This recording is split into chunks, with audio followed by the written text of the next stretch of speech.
Još kak crnki još, čak gledaj, ajde napravi to isto.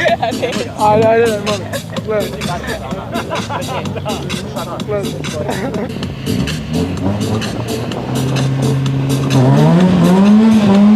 Oj. Zapalio me se ovo.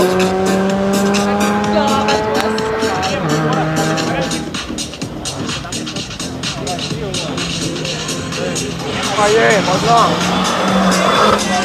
Ajde, sad ja uvijek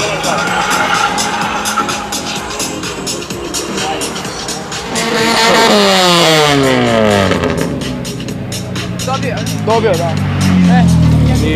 Nije dobio. Paš to nije. 18.92 imamo 18.6. Vrijeme sad.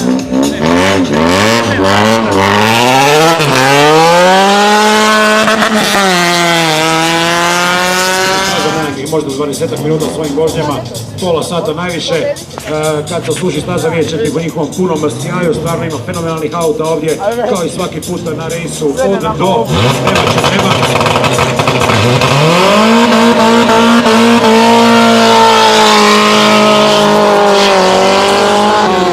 Ono što mi je posebno drago jučer za sve kreativne vožnje, za sva ta izvrsna ostvarena vremena, uz izvrsne poboje, bila je fenomenalna atmosfera ovdje na stazi, tako da evo stvarno otvorili smo sezonu na jedan od najboljih mogući način i to kažemo u posebnu sezonu kad slavimo prvi event službeni gdje je Street Race postao i službena priznata sportska disciplina.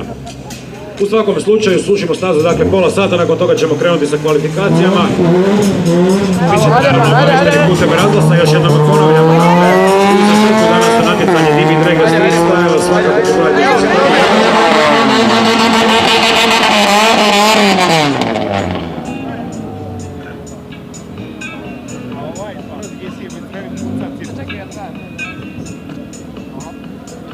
Evo ga, ide. Dobar dan, dobri ljudi.